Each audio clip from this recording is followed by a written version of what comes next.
Welcome back students. Next video के साथ मैं पप्पू खान।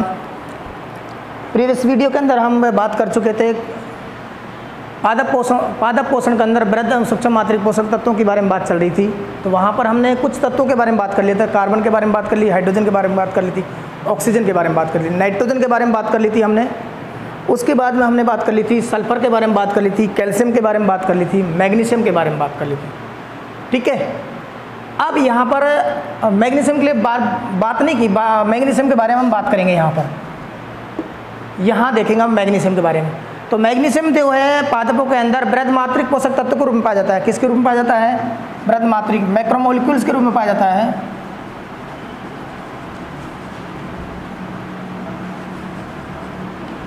किसके रूप में पाया जाता है? मैक्रोमोलिक्यूल के रूप में पाया जाता है।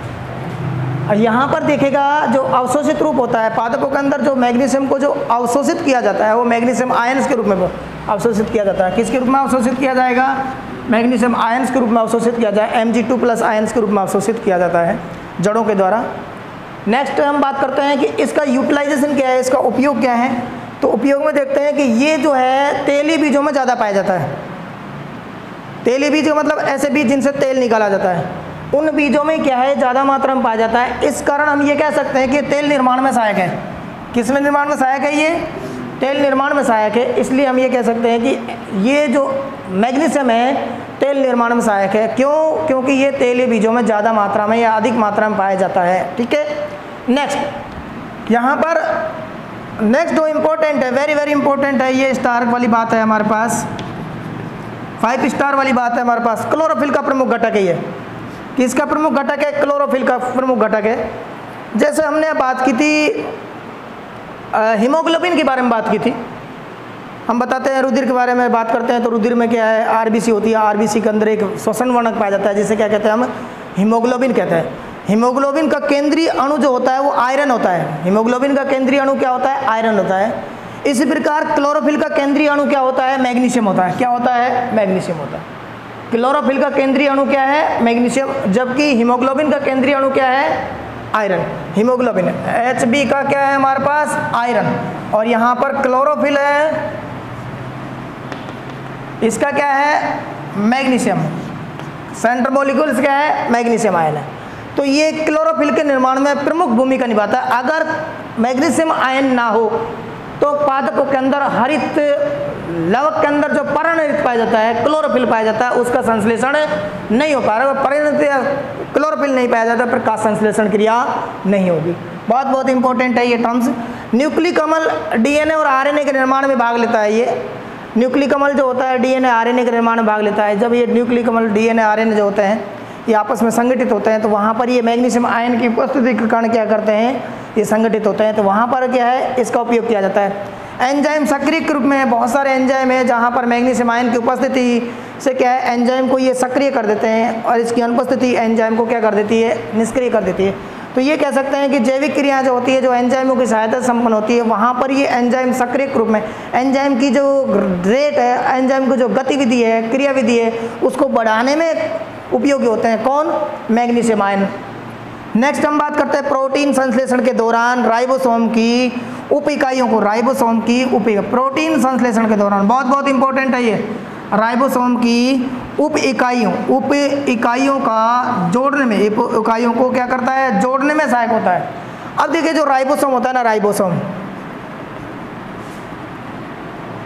वो 2 प्रकार का होता है। कितने प्रकार का होता है? 2 प्रकार का। एक तो 17S राइबोसोम बताया था हमने आपको, एक बताया था 80S राइबोसोम। इसकी 2 उप इकाइयाँ 30S + 50S। और इसकी क्या थी हमारे पास? क्या थी भाई? बताओ भाई यहाँ पर 40S + 60S। 40S + 60S। देखो जोड़ने में आपको लग रहा होगा कि 30 और 50 क्या हो रहा है? 80 हो रहा है, यहाँ 70 ही हो रहा है। और यहाँ पर 80 जो है 40 और 60 जो 100 हो रहा है, यहाँ 80 कैसे हो रहा है? डिविडेशन कैसे है? यहाँ एस का मतलब होता है सेडिमेंटेशन कोएफिशिएंट, यानी श्वेतबरक इकाई जमने का एक क्रम है। अगर हम 80S राइबोसोम को तोड़ने का कार्य करते हैं तो 2 टुकड़ों में डिवाइड होता है। और वो 2 टुकड़े, एक तो 40 अंक पर डिपॉजिट होता है और एक 60 अंक पर डिपॉजिट होता है। इसलिए इसको हम क्या बोल रहे हैं? 40S और 60S। इधर 30S और 50S, ये दोनों क्या हैं? उप इकाइयाँ। ये दोनों क्या है, उपिकाई, ये भी क्या है, उपिकाई। प्रोटीन संश्लेषण के दौरान क्या होता है, प्रोटीन संश्लेषण के दौरान राइबोसोम की जो दोनों उपिकाई होती है प्रोकैरियोटिक और यूकैरियोटिक कोशिकाओं के अंदर, वो कौन से आयन की उपस्थिति के कारण Mg2+ आयन जो होता है ना, इसकी उपस्थिति में क्या है, जुड़ती है और इसकी अनुपस्थिति में क्या है, वियोजित हो जाती है।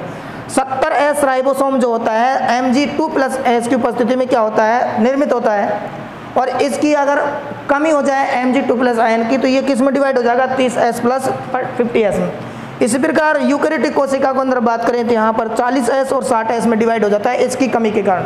और अगर ये Mg+2 आयन मिल रहा है तो फिर ये 80S राइबोसोम का निर्माण करता है। तो कहने का मतलब है प्रोटीन संश्लेषण के दौरान राइबोसोम की जो उप इकाइयाँ हैं, उन उप इकाइयों को जोड़ने का जो कार्य किया जाता है वो किसकी सहायता से किया जाता है, मैग्नीशियम आयन की सहायता से किया जाता है।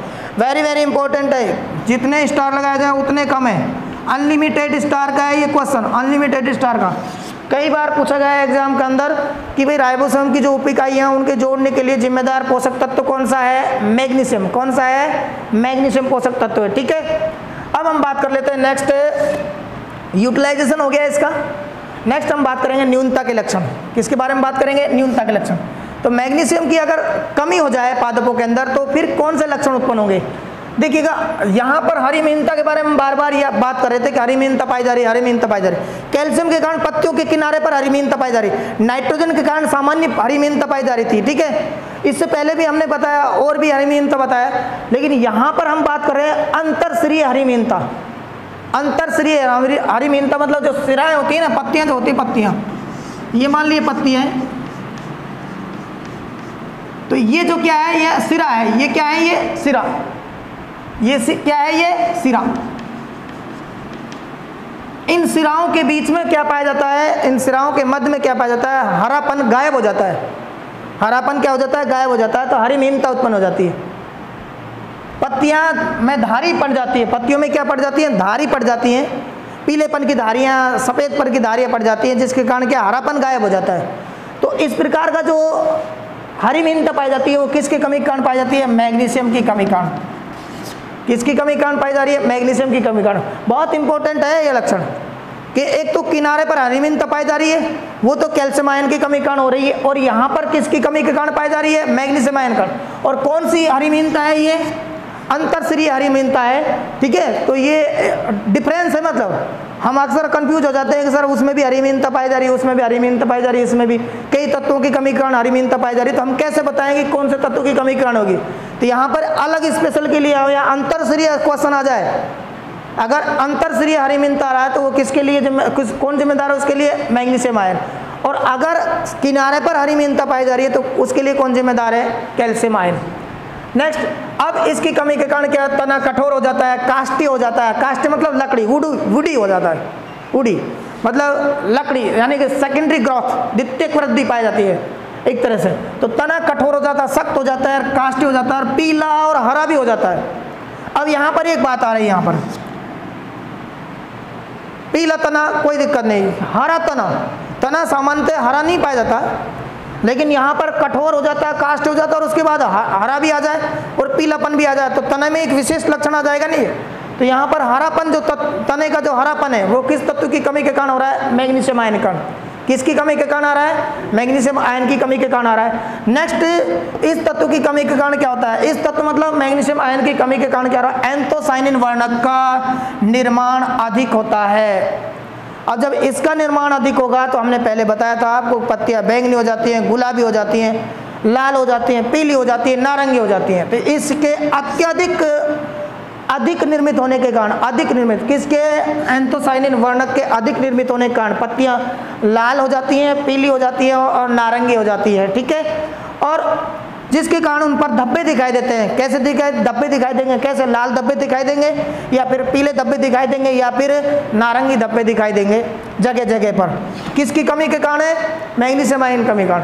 किसकी अधिकता के कारण, एंथोसायनिन वर्णक की अधिकता के कारण। नेक्स्ट हम बात करें पादप उत्तक संवर्धन। पादप उत्तक संवर्धन हमने बताया था प्लांट टिश्यू कल्चर चैप्टर में फर्स्ट में बताया था, हमने ये डिस्कस किया था चैप्टर नंबर फर्स्ट में। तो वहाँ पर हमने ये बताया था कि पादप उत्तक संवर्धन का मतलब ये होता है पादपों को कृत्रिम माध्यम पर, कृत्रिम विधि द्वारा संवर्धन माध्यम में उगाया जाता है, वृद्धि की जाती है, इसका विकास किया जाता है। संवर्धन माध्यम ऐसे माध्यम जिसमें सारे पोषक तत्व उपस्थित होते हैं, उनके अंदर क्या है, पादपों को विकसित किया जाता है, तो उसे कहते हैं पादप उत्तक संवर्धन।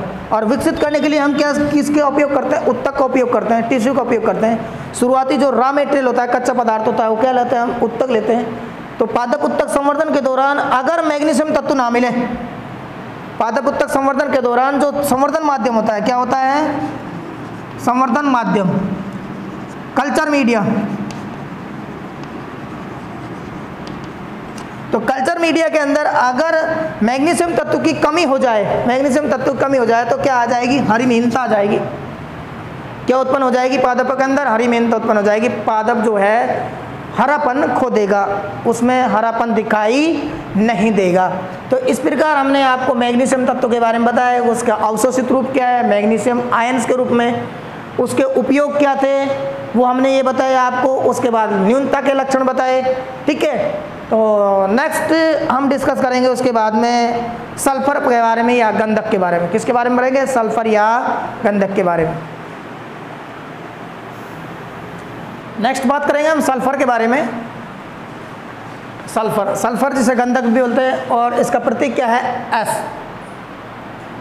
पहली बात ये है कि ये स्रोत के रूप में, ये स्रोत जो है, ये स्रोत किस रूप में पाया जाता है, ये तो यहाँ पर ये कार्बनिक रूप में पाया जाता है। मृदा में कहाँ पाया जाता है, ये कैसे किसके रूप में पाया जाता है, कार्बनिक के रूप में, कार्बनिक यौगिक के रूप में पाया जाता है मृदा के अंदर। कहाँ पाया जाता है ये, मृदा में किसके रूप में पाया जाता है, कार्बनिक के रूप में, कार्बनिक यौगिक के रूप में पाया जाता है। नेक्स्ट हम बात करते हैं अवशोषित रूप। तो अवशोषित रूप जो होता है, हमने अब तक जो बताया जितने भी पोषक तत्व हैं वो सब आयंस के रूप में अवशोषित हो रहे हैं। तो यहाँ भी सीधी सी बात है, आयंस के रूप में होगा। तो यहाँ सल्फर का जो आयन है वो कौन सा है, सल्फेट आयन। कौन सा आयन है, सल्फेट आयन। और सल्फेट आयन का सूत्र क्या है, SO4 SO4 तो जो सल्फर होता है पौधों की जड़ों द्वारा सल्फेट आयन SO4 के रूप में अवशोषित किया जाता है जल के साथ। किसके साथ अवशोषित किया जाएगा, जल के साथ किया जाएगा, जड़ों द्वारा, मूल रोम द्वारा, ठीक है। अब हम बात कर लें इसका यूटिलाइजेशन यानी कि उपयोग, इसका यूजेज क्या है इसके अंदर, पादपों के अंदर। ये क्लोरोफिल का जो प्रमुख घटक होता है, क्लोरोफिल जो होता है उसका जो घटक होता है, एक घटक होता है उसका क्लोरोफिल का, सल्फर फेरोडोक्सिन। क्या होता है, सल्फर फेरोडोक्सिन या आयरन सल्फर फेरोडोक्सिन बोलते हैं, FeS, आयरन सल्फर फेरोडोक्सिन होता है। उस आयरन सल्फर फेरोडोक्सिन के अंदर हम बात करते हैं प्रकाश तंत्र में। किसमें बात करते हैं, प्रकाश तंत्र के अंदर। प्रकाश संश्लेषण क्रिया जब हम पढ़ाएंगे आपको, फोटोसिंथेसिस क्रिया, तो उस दौरान हम बताएंगे आपको कि प्रकाश तंत्र दो प्रकार का होता है, प्रकाश तंत्र फर्स्ट और प्रकाश तंत्र सेकंड। और वहाँ भी हम बात करेंगे कि दो प्रकार के फॉस्फोरिलीकरण पाया जाता है, चक्रीय फॉस्फोरिलीकरण और अचक्रीय फॉस्फोरिलीकरण। तो चक्रीय और अचक्रीय फॉस्फोरिलीकरण के दौरान जो ऊर्जा का जो इंटरमीडिएट प्रोडक्ट्स है या हम कह सकते हैं उत्पाद होता है, या फिर ऊर्जा को स्थानांतरित करने वाला ATP के निर्माण के लिए जो जिम्मेदार घटक होते हैं, उनमें हमारे पास मध्यवर्ती उत्पाद के रूप में सल्फर आयरन सल्फर प्रोटीन पाई जाती है, आयरन सल्फर प्रोटीन पाई जाती है। और उसके अंदर क्या पाया जाता है, सल्फर पाया जाता है। तो कहने का मतलब एक क्लोरोफिल का जो घटक होता है सल्फर फेरोडोक्सिन, उसके रूप में ये पाया जाता है, कौन, सल्फर, गंधक पाया जाता है। इतना याद रखिएगा कि क्लोरोफिल का जो घटक है सल्फर फेरोडोक्सिन, उसमें क्या है, सल्फर का उपयोग किया जाता है। नेक्स्ट बहुत इंपॉर्टेंट है ये जो चीज़ है, वेरी इंपॉर्टेंट, 5 स्टार वाली बात है ये। ब्रेसिकेसिकुल, ब्रेसिकेसिकुल जानते हो, सरसोकुल बोलते हैं। ब्रेसिकुल का मतलब, ब्रेसिकेसी का मतलब सरसोकुल, ठीक है, ब्रेसिकेसिकुल का। तो ब्रेसिकेसिकुल के जो पादप होते हैं उनकी जो पत्तियां होती हैं, उनके जो तना होता है, या फिर हम कह सकते हैं उनके जो बीज होते हैं, उनमें तीखी गंध आती है। अपन तेल निकलवाते हैं ना, सरसों का तेल निकलवाते हैं तो तीखापन आता है, तीखी गंध आती है, तीक्ष्ण की तीखी गंध। तो वो जो गंध होती है वो किसके कारण आती है, सल्फर के कारण ही आती है।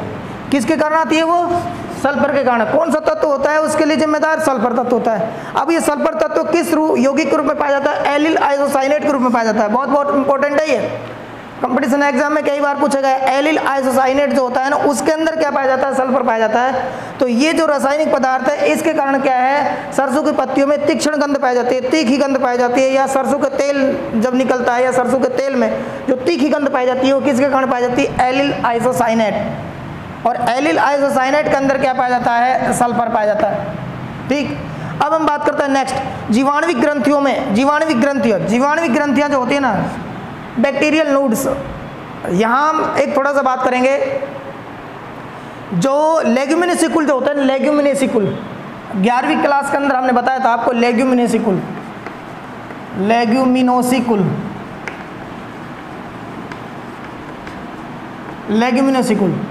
बोले तो दाल कुल, मटर कुल, दाल फैमिली, जिसमें चना आता है, मटर आता है, सेम आता है, ठीक है ना। ये जो दाल, जिनसे दाल प्राप्त होती है, उन पादपों की जड़ों में क्या पाई जाती है? ग्रंथियां पाई जाती हैं। और वो ग्रंथियां किसके द्वारा उत्पन्न होती हैं? जीवाणुओं के द्वारा उत्पन्न हो जाती है। उन जीवाणुओं को क्या कहते हैं? राइजोबियम जीवाणु। राइजोबियम बैक्टीरिया बताया था मैंने आपको।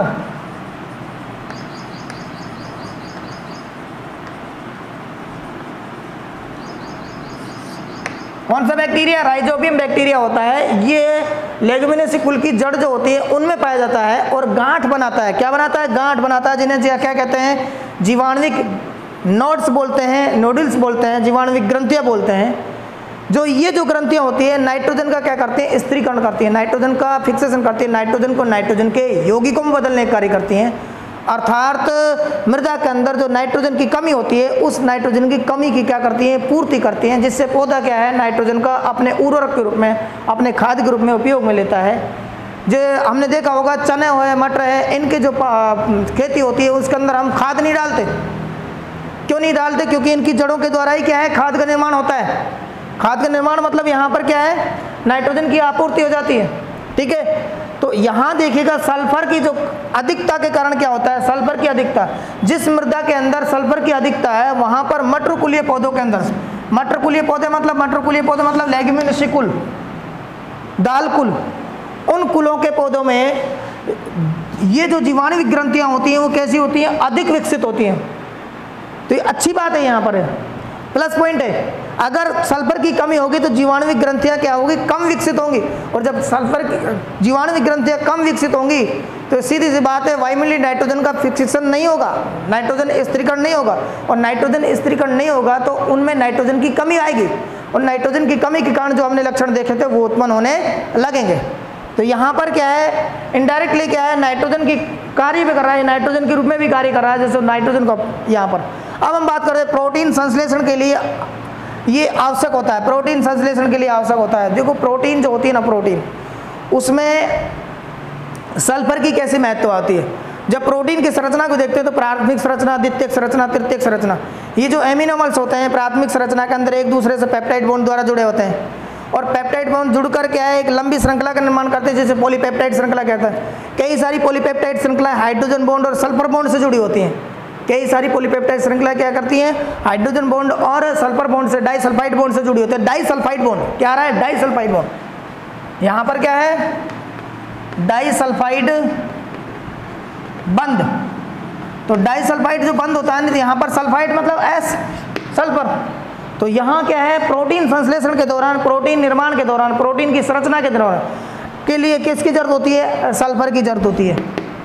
इसके अलावा विटामिन बी और कोएंजाइम ए, इसको क्या बोलते हैं? कोएंजाइम ए के, ये जो CO.A है ना, इसको क्या बोलते हैं? कोएंजाइम ए, कोएंजाइम ए क्या बोलेंगे इसको? कोएंजाइम ए बोलेंगे। तो कोएंजाइम ए और विटामिन बी में भी क्या है? सल्फर की मात्रा पाई जाती है, यानी सल्फर का उपयोग होता है। अब हम बात कर लेते हैं इसके न्यूनता के लक्षण। सल्फर की न्यूनता से क्या होता है? हरिमहीनता आती है। यूनिवर्सल फैक्टर है, जब लगभग हमने जितने भी पोषक तत्व पढ़े ना, उन सभी में क्या है? हरिमहीनता आ रही है। लेकिन सामान्य हरिमहीनता है, इसलिए कोई विशेष लक्षण नहीं है। ये सल्फर की कमी के कारण क्या है? हरिमहीनता आ रही है। जैसे नाइट्रोजन में आ रही थी उसी प्रकार क्या है? नाइट्रोजन कमी कारण, उसी प्रकार सल्फर की कमी के कारण क्या आ रही है? हरिमहीनता आ रही है। नेक्स्ट बात करते हैं सल्फर युक्त एमिनोमल की कमी के कारण। सल्फर युक्त एमिनोमल की कमी कारण जो सिस्टीन है, जैसे सल्फर है हमारा, सल्फर युक्त एमिनोमल, एमिनोमल जो होते हैं ना प्रोटीन के निर्माण करते हैं, 20 प्रकार के एमिनोमल होते हैं, 10 अनिवार्य और 10 अनिवार्य, एसेंशियल और नॉन एसेंशियल। तो यहाँ पर जो कुछ एमिनोमल होते हैं जिनमें सल्फर पाया जाता है, तो जब सल्फर की कमी होगी तो सीधी सी बात है सल्फर युक्त एमिनोमल की कमी होगी। अरे सल्फर की कमी होगी तो वो एमिनोमल भी तो कम होंगे जिनमें सल्फर पाया जाता है, और जब सल्फर युक्त एमिनोमल की कमी होगी तो उसके कारण क्या होगी, पादप वृद्धि में क्या होगी, कमी होगी। एमिनोमल क्या करते हैं, प्रोटीन निर्माण करते हैं, प्रोटीन क्या करती है, पादप की वृद्धि और विकास मांग ले रही है, तो यहाँ पर पादप वृद्धि क्या हो जाएगी, कम हो जाएगी। किसके कारण हो जाएगी, सल्फर युक्त एमिनोमल की कमी के कारण। सल्फर युक्त एमिनोमल कमी के कारण मतलब सल्फर की कमी के कारण। अब नेक्स्ट हम बात करते हैं कोशिका विभाजन को प्रभावित करता है, ये कोशिका विभाजन को भी क्या करता है, प्रभावित करता है। सल्फर की कमी के कारण क्या है, कोशिका विभाजन तो होता है, सेल डिवीजन होता है, वो कम होता है, सेल डिवीजन की मात्रा क्या होती है, क्या हो जाती है, कम हो जाती है। पौधे बौने रह जाते हैं, सल्फर की कमी के कारण क्या, पौधे बौने रह जाते हैं और फल का निर्माण नहीं हो पाता है भाई। पौधे बौने रह जाएंगे और फल का निर्माण नहीं होगा, पुष्प भी लगेंगे लेकिन फल निर्मित नहीं होगा। तो ये किसकी कमी के कारण हो रहा है, सल्फर की कमी के कारण। नेक्स्ट, मोटी भित्ति युक्त उत्तक बनने लग जाएंगे, यानी कि मोटी भित्ति युक्त उत्तकों का अधिक निर्माण होगा। मोटी भित्ति युक्त उत्तक जो है हमारे पास स्क्लेरेनकाइमा है, जाइलम है, कोलेनकाइमा है, ये जो उत्तक है हमारे पास, ये कैसे है, मोटी भित्ति युक्त होते हैं। इनकी मात्रा में क्या हो जाएगी, वृद्धि हो जाएगी, इनकी मात्रा में क्या हो जाएगी, वृद्धि हो जाएगी। तो इस प्रकार हमने अभी देखा आपको सल्फर के स्रोत, अवशोषित रूप क्या है, सल्फर का उपयोग क्या है और सल्फर की न्यूनता के लक्षण क्या है। ठीक है, अब नेक्स्ट जो हम बात करेंगे वो बात करेंगे आयरन की। किसके बारे में बात करेंगे, आयरन की। ये हमारे पास 9वें नंबर का था सल्फर, कितने नंबर का था ये, 9वें नंबर का था। अब हम बात करेंगे आयरन की, 10वें नंबर पर आयरन। नेक्स्ट बात कर रहे हैं हम यहाँ पर आयरन के बारे में बात कर रहे हैं।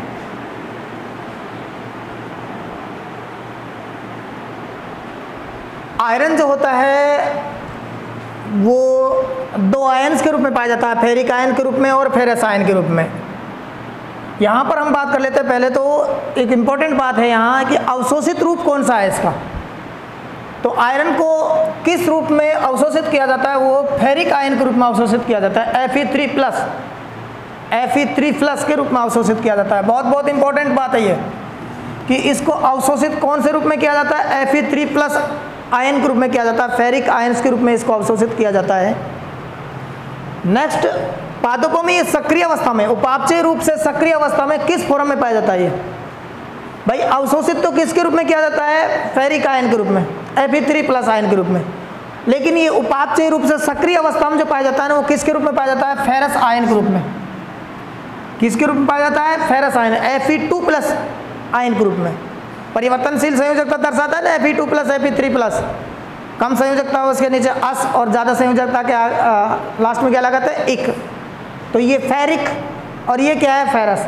Fe2+ फेरस और Fe3+ क्या है, फेरिक। तो अवशोषित तो फेरिक आयन के रूप में और सक्रिय अवस्था में किसके रूप में पाया जाता है, ये फेरस आयन के रूप में पाया जाता है। अब हम बात कर लेते हैं इसका उपयोग के बारे में बात करते हो। उपयोग में यहाँ देखते हैं कोशिका विभाजन में ये सहायक होता है। इसका उपयोग क्या है, कोशिका विभाजन में होता है। इसकी अनुपस्थिति में कोशिका विभाजन नहीं होता है। श्वसन क्रिया में महत्वपूर्ण होता है। श्वसन क्रिया के अंदर विभिन्न प्रकार के एंजाइम भाग लेते हैं। श्वसन क्रिया के अंदर उन एंजाइमों को सक्रिय करने में इसका उपयोग किया जाता है, आयरन का उपयोग किया जाता है।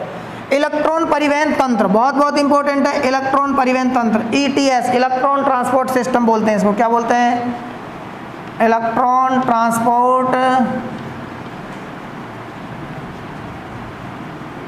सिस्टम।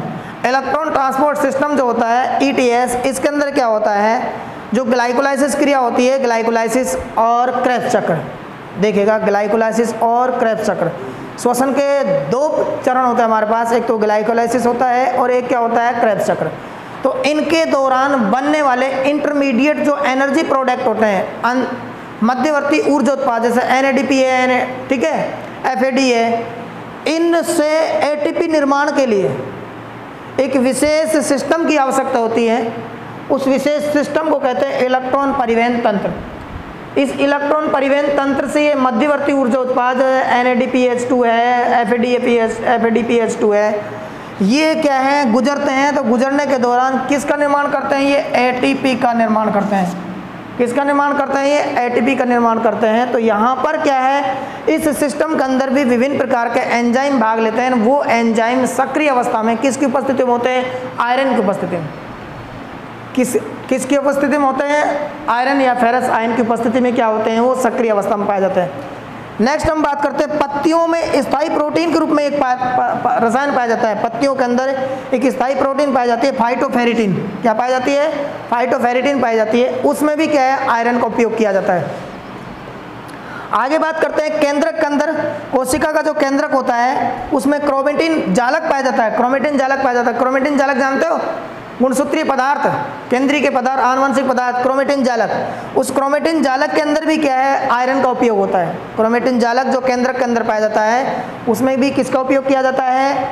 आयरन का उपयोग किया जाता है। एंजाइम सक्रिय के रूप में, अभी जैसा हमने बताया, एंजाइम सक्रिय के रूप में ये एंजाइमों को सक्रिय करने के कार्य करते हैं। इनमें एकोनेटेज एंजाइम है, कैटालेज एंजाइम है, पेरोक्सिडेज एंजाइम है। ये एंजाइम जो होते हैं आयरन की उपस्थिति में क्या होते हैं? सक्रिय होते हैं, अपनी कार्यशील अवस्था में आते हैं। अगर आयरन उपस्थित ना हो तो ये एकोनेटेज एंजाइम है, कैटालेज एंजाइम है, पेरोक्सिडेज एंजाइम है, ये एंजाइम अपना कार्य नहीं कर पाते हैं। नेक्स्ट, प्रकाश संश्लेषण और क्लोरोफिल संश्लेषण में भी क्या आता है? ये उपयोग में आता है। प्रकाश संश्लेषण क्रिया के अंदर भी आयरन का उपयोग होता है और क्लोरोफिल संश्लेषण जो होता है, क्लोरोफिल का जो निर्माण होता है उसमें भी आयरन का उपयोग किया जाता है। इनडायरेक्टली आयरन जो होता है प्रकाश संश्लेषण, क्लोरोफिल संश्लेषण में भाग लेता है। वैसे हमने बताया था अभी इससे पहले कि क्लोरोफिल जो होता है उसके संश्लेषण में प्रमुख घटक के रूप में, प्रमुख तत्व के रूप में कौन सा तत्व काम आता है? मैग्नीशियम तत्व। कौन सा आता है? मैग्नीशियम तत्व बताया था ना। और हीमोग्लोबिन में कौन सा तत्व होता है? आयरन। हीमोग्लोबिन में कौन सा होता है? आयरन। और क्लोरोफिल में कौन सा होता है? मैग्नीशियम। तो यहाँ पर क्या है? डायरेक्टली मैग्नीशियम होता है, लेकिन इनडायरेक्टली क्या है? क्लोरोफिल जो है उसके निर्माण में आयरन की भी आवश्यकता होती है। बिना आयरन के क्लोरोफिल का निर्माण नहीं होता है। ठीक है। नेक्स्ट, न्यूनता के लक्षण। अब ये जो न्यूनता के लक्षण है इसमें ये देखते हैं आयरन की कमी होने पर, आयरन की कमी होने पर सबसे पहले, आयरन की कमी होने पर सबसे पहले तरुण पत्तियों में हरिमीनता आती है। तरुण पत्तियां मतलब न्यूली फॉर्म जो होती है, नई जो पत्तियां होती हैं, छोटी पत्तियां जो नई नई पत्तियां होती है जो शुरुआत में बनती है पत्तियां, उन पत्तियों के अंदर हरिमीनता उत्पन्न होती है। किसकी कमी के कारण? आयरन। अगर नई नई पत्तियां ही पीली पड़ जाएं तो इसका मतलब क्या है? किसकी कमी आ रही है? आयरन की कमी आ रही है पौधे के अंदर। किसकी कमी आ रही है? आयरन की कमी आ रही है। नेक्स्ट, प्रकाश संश्लेषण है, प्रोटीन संश्लेषण, श्वसन क्रियाविधि है।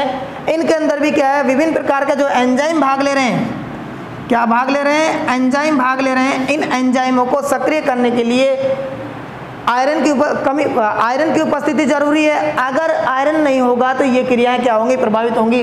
प्रकाश संश्लेषण क्रिया नहीं हो पाएगी, प्रोटीन संश्लेषण प्रक्रिया नहीं हो पाएगी और श्वसन की जो क्रियाविधि है वो भी संपन्न नहीं हो पाएगी, यानी खाद्य पदार्थों को ऑक्सीकरण भी नहीं हो पाएगा। नेक्स्ट हम बात करते हैं आयरन की कमी से पौधे में वृद्धि मंद हो जाती है। आयरन की कमी से पौधे में क्या है? वृद्धि जो होती है स्लो हो जाती है, धीमी पड़ जाती है, जिसके कारण पौधे देर से क्या है? वृद्धि और विकास दर्शाते हैं। नेक्स्ट, पत्तियों के अग्रभाग बहुत इंपॉर्टेंट है। ये फूल पत्ती वाला स्टार है, मतलब वेरी वेरी इंपॉर्टेंट क्वेश्चन है ये। पत्तियों के अग्रभाग एवं किनारे झुलस जाते हैं। पत्तियों के अग्रभाग और किनारे क्या हो जाते हैं? झुलस जाते हैं। झुलस क्या जाते हैं? झुलस जाते हैं। एक तरह से जैसे अत्यधिक ताप के कारण क्या होता है? अत्यधिक ताप से पत्तियां झुलस जाती है ना, इसी प्रकार क्या है? यहाँ पत्तियों के अग्रभाग होते हैं और जो किनारे होते हैं वो क्या हो जाते हैं? झुलस जाते हैं। किसकी कमी के कारण? आयरन की कमी के कारण पत्तियों के किनारे और अग्रभाग क्या होते हैं? झुलस जाते हैं। तो हमने यहाँ पर आयरन के बारे में बताया, अवशोषित रूप बताया, सक्रिय अवस्था बताई, उपयोग बताए इसके और इसकी कमी के लक्षण बताए। अब नेक्स्ट हम बात करेंगे मैग्नीज की। किसकी बात करेंगे? मैग्नीज की बात करेंगे। मैग्नीज बोले तो Mn।